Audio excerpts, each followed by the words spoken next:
Society. Hello, hello, hello, hello. Welcome. It's 9 p.m. It's 20 to 10.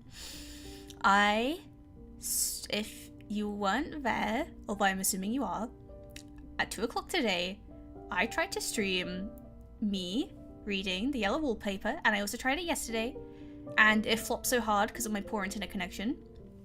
And now I am here. It's nowhere near my bedtime. I usually go to bed at like 1 a.m. but my internet connection was like kind of stable. And if I look at YouTube, yes, it's like your stream is good for once. Although we'll see how long that lasts.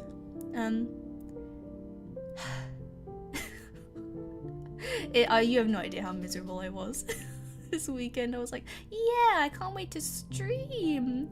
But then my internet connection was like, nope. It's usually a little bit better at night. When I streamed, it was like 2 o'clock and people were about. And there was also quite a lot of noise outside my windows. Maybe it was a good thing I didn't stream then. But yeah, let's just jump right in. It's still saying my stream is excellent. OBS is in the yellow, in the green. I'll take it. But let's go, let's go, let's go. Let me open OBS, get rid of, open this, get rid of text, chat. There we go. 500, but you know what, we take these. This is fine. It's good for now, good. We take that. Good for now. Not bad. Let's just jump right in. I have my water ready. Let's go. It is very seldom that mere ordinary people like John and myself secure ancestral halls for the summer. A colonial mansion, a hereditary estate, I would say a haunted house, and reach the height of a romantic felicity. But that would be asking too much of fate. Still, I will proudly declare that there is something queer about it. Else, why would it be let so cheaply? And why have stood so long untenanted? Too many big words in this. John laughs at me, of course, but one expects that in marriage. John is practical in the extreme. He has no patience with faith, an intense horror of superstition, and he scoffs openly at any talk of things not to be felt and seen and put down in figures. John is a physician, and perhaps, open bracket, I would not say it to a living soul, of course, but this is dead paper and a great relief to my mind. Perhaps that is one reason I do not get well faster. You see, he doesn't believe I am sick, and what can one do?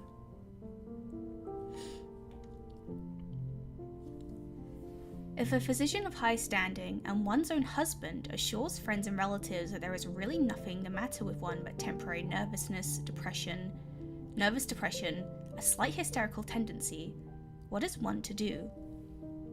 My brother is also a physician and also of high standing, and he says the same thing. So I take phosphates or phosphites, whichever it is, and tonics and journeys and air and exercise, and I'm absolutely forbidden to work until I'm well again. Personally, I disagree with their ideas. Personally, I believe that congenial I can't pronounce it. Work with excitement and change would do me good. But what is one to do? I did write for a while in spite of them, but it does exhaust me a good deal having to be so sly about it, or else meet with heavy opposition.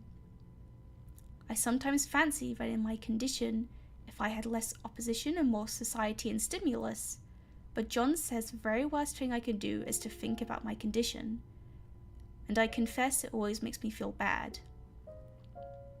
So I will let it alone and talk about the house. The most beautiful place. It is quite alone, standing well back from the road, quite 3 miles from the village. It makes me think of English places that you read about, for there are hedges and walls and gates that lock, and lots of separate little houses for the gardeners and people. There is a delicious garden. I never saw such a garden, large and shady, full of box-bordered paths, and lined with long grape-covered arbours with seats under them.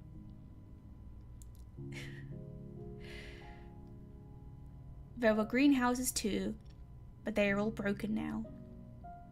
There was some legal trouble, I believe. Something about the heirs and co-heirs. Would it be pronounced like co-heir? No.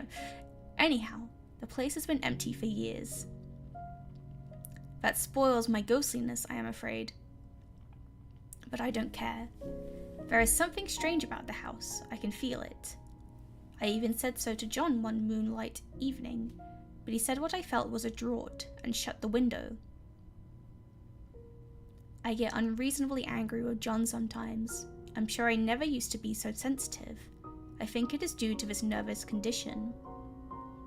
But John says if I feel so, I shall neglect proper self-control, so I take pains to control myself, before him at least, and that makes me very tired.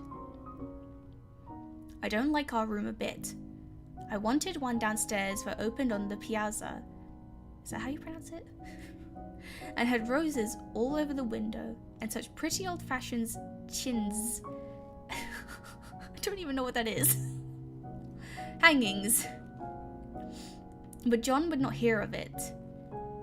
He said there was only one window and not room for 2 beds, and no near room for him if he took another. He is very careful and loving, and hardly lets me stir without special direction. I have a scheduled prescription for each hour in the day. He takes all care from me, and so I feel basely ungrateful not to value it more. He said we came here solely on my account, and that I was to have a perfect rest and all the air I could get. Your exercise depends on your strength, my dear, said he, and your food somewhat on your appetite, but air you can absorb all the time. So we took the nursery at the top of the house. It is a big, airy room, the whole floor nearly with windows that look all ways, and air and sunshine galore. It was a nursery first, and then a playroom with gymnasium. I should judge, for the windows are barred for little children, and there are rings and things in the walls. Hi, Isaac! Hi, Isaac! The paint and paper look as if a boys' school had used it. It is stripped off, the paper, and great patches all around the head of my bed, about as far as I can reach, and in a great place on the other side of the room low down. I never saw a worse paper in my life. One of those sprawling, flamboyant patterns committing every artistic sin. It is dull enough to confuse the eye in following, pronounced enough to constantly irritate and provoke study, and when you follow the lame, uncertain curves for a little distance, they suddenly commit suicide, plunge off at outrageous angles, destroy themselves in unheard contradictions. Okay, I gotta take a water break.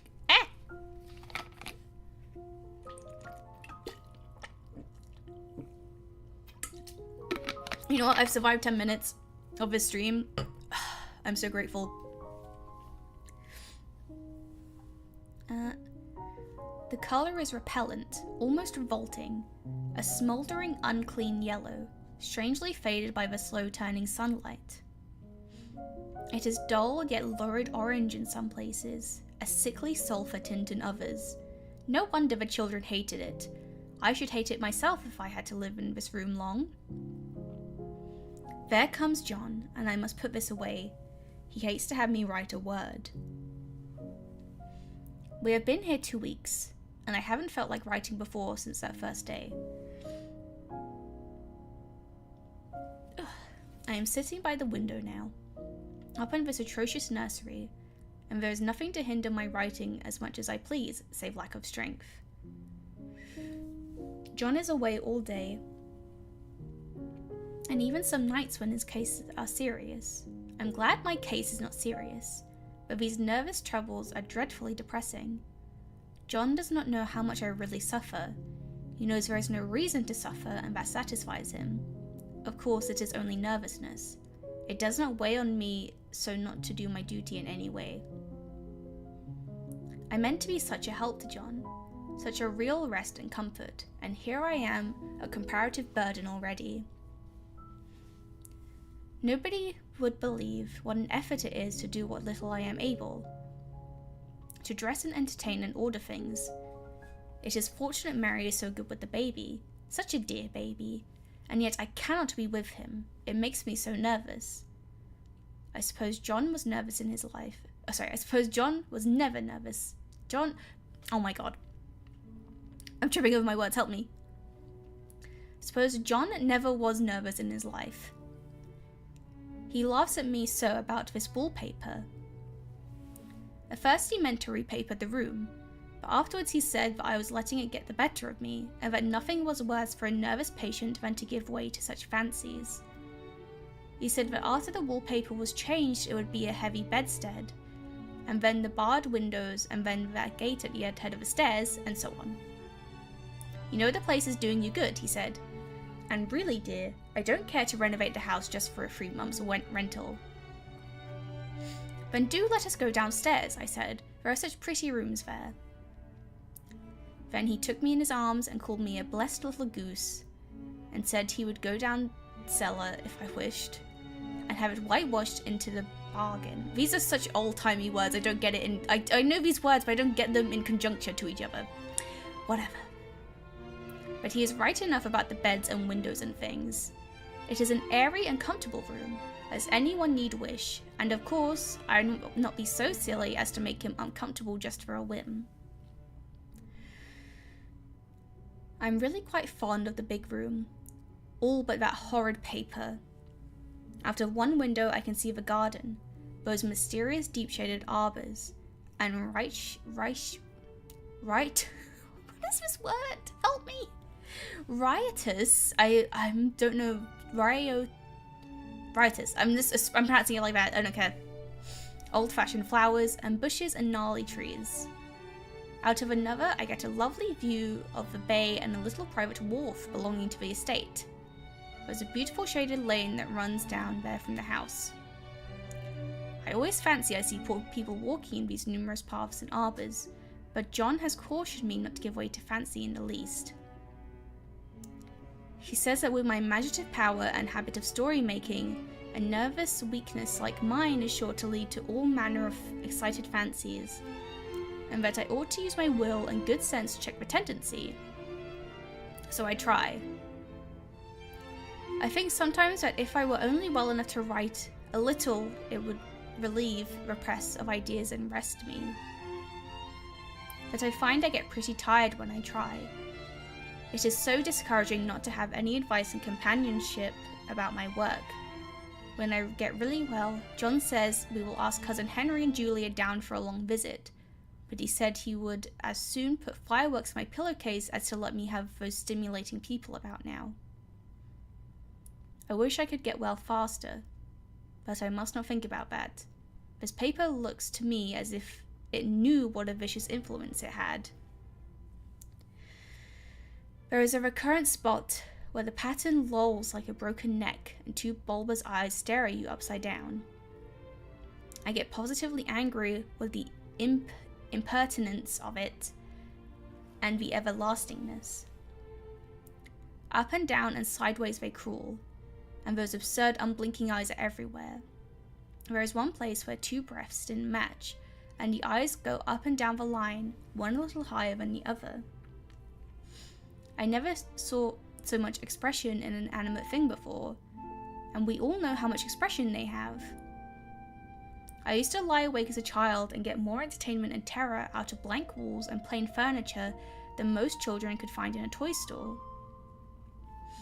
I remember what a kindly wink the knobs of our big old bureau used to have, and there was one chair that always seemed like a strong friend. I used to feel that if any of the other things looked too fierce, I could always hop into that chair and be safe.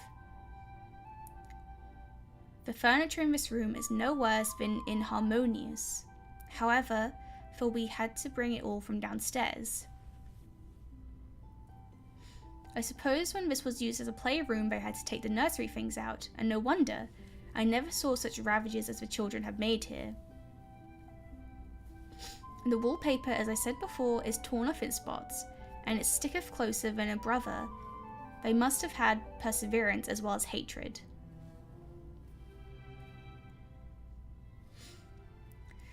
Then the floor is scratched and gouged and splintered. The plaster itself is dug out here and there, and this great heavy bed, which is all we found in the room, looks as if it had been through the wars. But don't mind it a bit, only the paper. But I don't mind it a bit, only the paper. There comes John's sister, such a dear girl as she is, and so careful of me. I must not let her find me writing. She is a perfect and enthusiastic housekeeper, and hopes for no better profession. I verily believe she thinks it is the writing which made me sick. But I can write when she is out, and see her a long way off from these windows. There is one that commands a road, a lovely shaded winding road, and one that just looks off over the country. A lovely country too, full of great elms and velvet meadows. This wallpaper has a kind of sub-pattern in a different shade, a particularly irritating one, for you can only see it in certain lights and not clearly then. But in the places where it isn't faded and where the sun is just so, I can see a strange, provoking, formless sort of figure that seems to skulk about behind that silly and conspicuous front design. There's Sister on the stairs. Well, the 4th of July is over. The people are all gone and I am tired out. John thought it might do me good to see a little company, so we just had Mother and Nellie and the children down for a week. Of course, I didn't do a thing. Jenny sees to everything now. But it tired me all the same. John says if I don't pick up faster, he shall send me to Ware Mitchell in the fall. But I don't want to go there at all. I had a friend who was in his hands once, and she says he is just like John and my brother, only more so. Besides, it is such an undertaking to go so far. I don't feel as if it was worthwhile to turn my hand over for anything. I'm getting dreadfully fretful and querulous? I've never heard that word. I cry at nothing, and cry most of the time. Of course, I don't when John is here, or anybody else, but when I am alone. And I am alone a good deal just now. John is kept in town very often by serious cases, and Jenny is good and lets me alone when I want her to. So I walk a little in the garden, or down the lovely lane, sit on the porch under the roses, and lie down up here a good deal. I'm getting really fond of the room in spite of the wallpaper, Perhaps because of the wallpaper. It dwells in my mind so. I lie here on this great immovable bed. It is nailed down, I believe, and follow that pattern about by the hour. It is as good as gymnastics, I assure you. I start, we'll say, at the bottom down in the corner, over there where it has not been touched. I swear it says nos, been touched. And I determined for the 1000th time that I will follow that pointless pattern to some sort of conclusion. I know a little of the principle of design, and I know this thing was not arranged on any laws of radiation or alternation or repetition of symmetry or anything else that I have ever heard of. It is repeated, of course, by the breaths, but not otherwise. Looked at in one way, each breath stands alone, with bloated curves and flourishes, a kind of debased Romanesque with delirium tremens go waddling up and down in isolated columns of fatuity. But on the other hand, they connect diagonally, and the sprawling outlines run off in great slanting waves of optic horror, like a lot of wallowing seaweeds in full chase. The whole thing goes horizontally too, at least it seems so, and I exhaust myself in trying to distinguish the order of its going in that direction. They have used a horizontal breath for a frieze, and that adds wonderfully to the confusion. There is one end of the room where it is almost intact, and there, when the cross lights fade and the low sun shines directly upon it, I can almost fancy radiation. After all, the interminable grotesque seem to form around a common centre and rush on in headlong plunges in equal direction. It makes me tired to follow it. I will take a nap, I guess. Why is this page formatted so weirdly? I don't know why I'd write this. I don't want to. I don't feel able, and I know John would think it absurd. But I must say what I feel and think in some way. It is such a relief. But the effort is getting to be greater than the relief. Half the time now I am awfully lazy and lie down ever so much. John says I mustn't lose my strength, and has me take cod liver oil and lots of tonics and things, to say nothing of ale and wine and rare meat. Dear John, he loves me very dearly and hates to have me sick. I tried to have a real, earnest, reasonable talk with him the other day, and tell him how I wish he would let me go and make a visit to Cousin Henry and Julia. But he said I wasn't able to go, nor able to stand it after I got there, and I did not make out a very good case for myself, for I was crying before I had finished. Relatable. It is getting to be a great effort for me to think straight. Just this nervous weakness, I suppose. And dear John gathered me up in his arms and just carried me upstairs and laid me on the bed, and sat by me and read to me till it tired my head. He said I was his darling and his comfort and all he had, and that I must take care of myself for his sake and keep well. He says no one but myself can help me out of it, that I must use my will and self-control and not let any silly fancies run away with me. There's one comfort: the baby is well and happy, and does not have to occupy this nursery with the horrid wallpaper. If we had not used it, that blessed child would have. What a fortunate escape. Why, I wouldn't have a child of mine, an impressionable little thing, live in such a room for worlds. I never thought of it before, but it is lucky that John kept me here after all. I can't stand it so much easier than a baby, you see. Of course, I never mentioned it to them anymore. I'm too wise, but I keep watch of it all the same. There are things in that paper that nobody knows but me, or ever will. Behind that outside pattern, the dim shapes get clearer every day. It is always the same shape, only very numerous, and it is like a woman stooping down and creeping about behind the pattern. I don't like it a bit. I wonder, I begin to think. I wish John would take me away from here. It is hard to talk with John about my case because he is so wise and because he loves me so. But I tried it last night. It was moonlight. The moon shines in all around just as the sun does.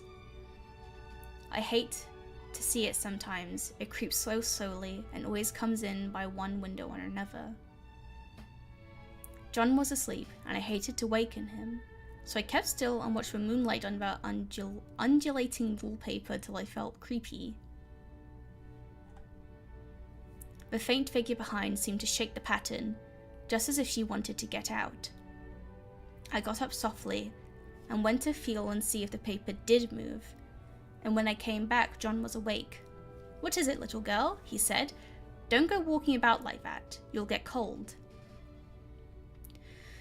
I thought it was a good time to talk, so I told him that I really was not gaining here, and I wished he would take me away. "Why, darling," said he, "our lease will be up in 3 weeks.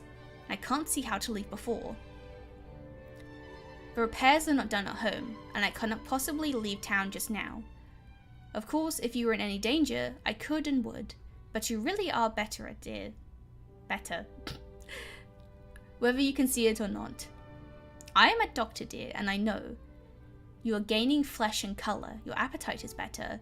I feel really much easier about you."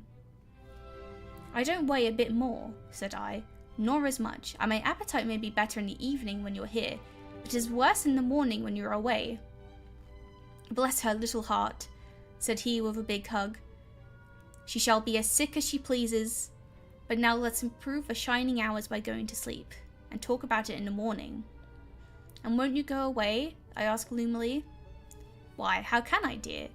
It is only 3 weeks more, and then we will take a nice little trip of a few days while Jenny is getting the house ready. Really, dear, you are better." "Better in body, perhaps," I began and stopped short, for he sat up straight and looked at me with such a stern, reproachful look that I could not say another word. "My darling," said he, "I beg of you, for my sake and for our child's sake, as well as for your own, that you will never for one instant let that idea enter your mind.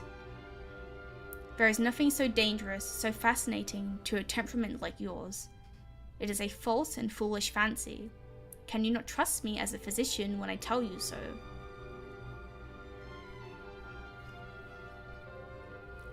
So of course I said no more on that score, and we went to sleep before long. He thought I was asleep first, but I wasn't, and lay there for hours trying to decide whether the front pattern and the back pattern really did move together or separately.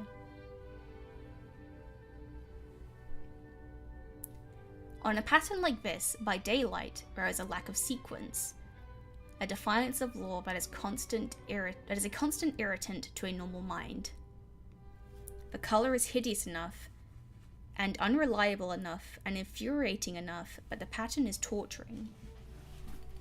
You think you have mastered it, but just as you get well underway in following, it turns a back somersault, and there you are. It slaps you in the face, knocks you down and tramples upon you. It is like a bad dream. The outside pattern is a florid arabesque, reminding one of fungus. If you can imagine a toadstool in joints, an interminable string of not how you pronounce it, I can assure you, but I'll go with it. String of toadstools budding and sprouting in endless convulsions. Why, that is something like it. That is, sometimes. There is one marked peculiarity about this paper, a thing nobody seems to notice but myself, and that is that it changes as the light changes. When the sun shoots in through the east window, I always watch for that first long straight ray. It changes so quickly that I never can quite believe it. That is why I watch it always. By moonlight, the moon shines in all night. When there is a moon, I wouldn't know it was the same paper. At night, in any kind of light, in a twilight, candlelight, lamplight, and worst of all by moonlight, it becomes bars. The outside pattern, I mean, and the woman behind it is as plain as can be. I didn't realize for a long time what the thing was that showed behind that dim sub-pattern, but now I am quite sure it is a woman. By daylight she is subdued and quiet. I fancy it is a pattern that keeps her so still. It is so puzzling. It keeps me quiet by the hour. I lie down ever so much now. John says it is good for me and to sleep all I can.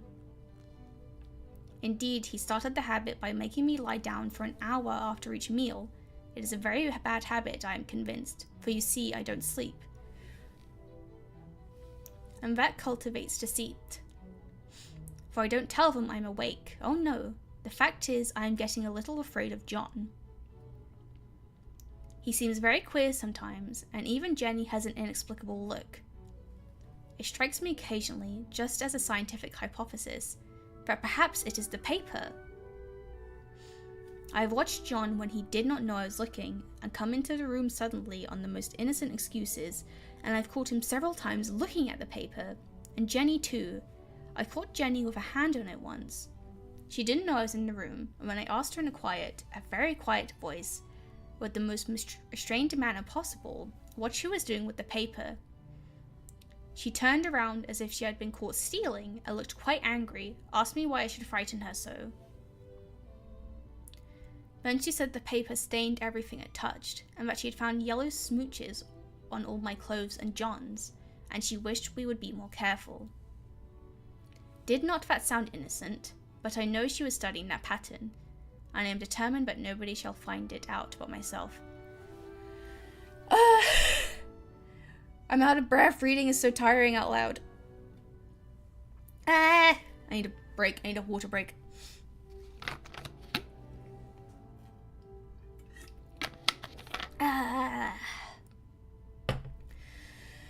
And a breath break. Deep breaths. Okay.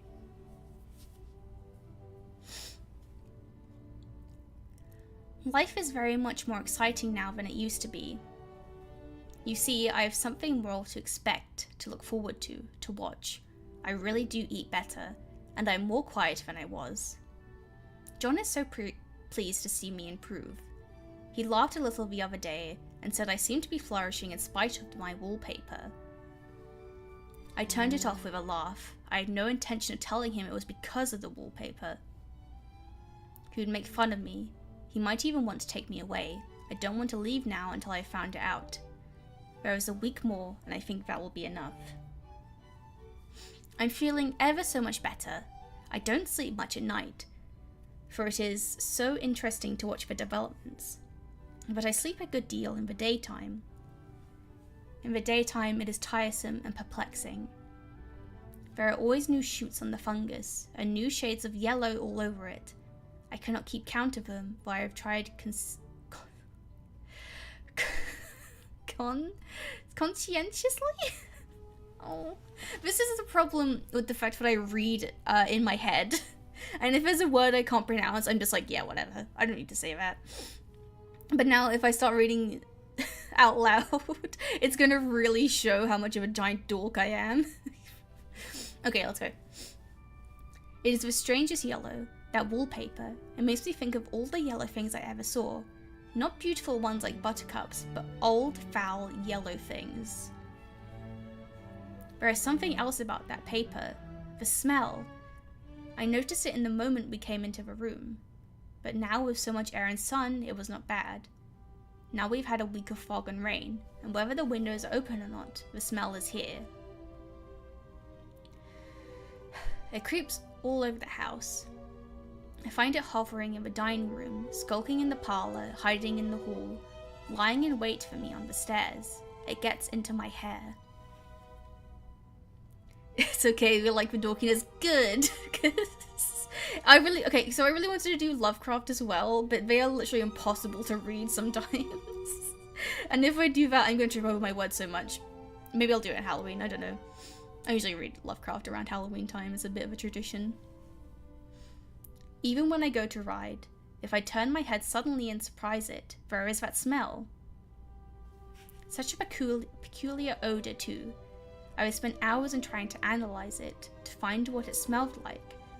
It is not bad at first, and very gentle, but quite the subtlest, most enduring odour I ever met.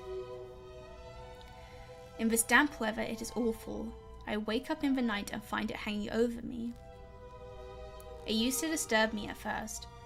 I thought seriously of burning the house to reach the smell. But now I am used to it. The only thing I can think of that it is like is the colour of the paper, a yellow smell. There is a very funny mark on this wall, low down near the mopboard. A streak that runs around the room. It goes behind every piece of furniture, except the bed, a long, straight, even smooch. Smooch? like kiss? I don't think that's what that means. As if it had been rubbed over and over. I wonder how it was done and who did it and what they did it for. Round and round and round, round and round and round. It makes me dizzy. I really have discovered something at last. Through watching so much at night when it changes so, I finally found out. The front curtain does move, and no wonder. The woman behind shakes it. Sometimes I think there are a great many women behind, and sometimes only one. And she crawls around fast, and her crawling shakes it all over. Then in the very bright spots she keeps still, and in the very shady spots she just takes hold of the bars and shakes them hard. And she is all the time trying to climb through. But nobody could climb through that pattern. It strangles so. I think that is why it has so many heads. They get through, and then the pattern strangles them off and turns them upside down and makes their eyes white. If those heads were covered or taken off, it would not be half so bad. I think that woman gets out in the daytime. And I'll tell you why. Privately, I've seen her. I can see her out of every one of my windows. It is the same woman, I know, for she is always creeping, and most women do not creep by daylight. I see her in that long shaded lane, creeping up and down. I see her in those dark grape arbors, creeping all around the garden.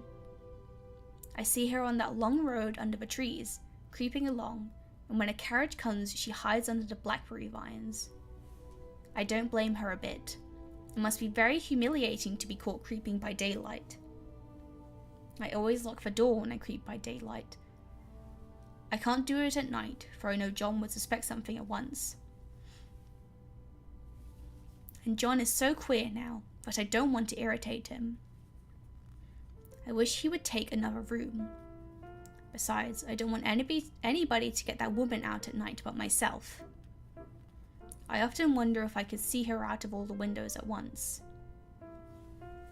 But turn as fast as I can only see out of one at a time. And though I always see her, she may be able to creep faster than I can turn. I've watched her sometimes away off in the open country, creeping as fast as a cloud shadow in a high wind.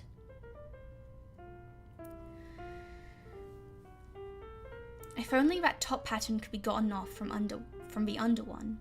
I mean to try it little by little. I have found out another funny thing, but I shan't tell it this time. It does not do to trust people too much. There are only 2 more days to get this paper off, and I believe John is beginning to notice. I don't like the look in his eyes. And I heard him ask Jenny a lot of professional questions about me. She had a very good report to give. She said I slept a good deal in the daytime. John knows I don't sleep very well at night. For all I'm so quiet. He asked me all sorts of questions too, and pretended to be loving and kind.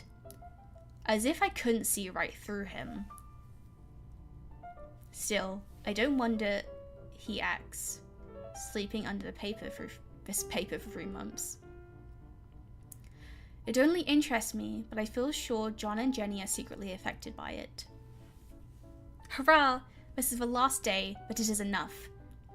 John to stay in town overnight and won't be out until this evening. Jenny wanted to sleep with me, the sly thing, but I told her I should undoubtedly rest better for a night all alone. That was clever, for really I wasn't alone a bit. As soon as it was moonlight and that poor thing began to crawl and shake the pattern, I got up and ran to help her. I pulled and she shook. I shook and she pulled. And before morning we had peeled off yards of that paper. A strip about as high as my head and half around the room. And then when the sun came and that awful pattern began to laugh at me, I declared I would finish it today. We go away tomorrow, and they are moving all my furniture down again to leave things as they were before. Jenny looked at the wall in amazement. I told her merrily that I did it out of pure spite at the vicious thing. She laughed and said she wouldn't mind doing it herself, but I must not get tired.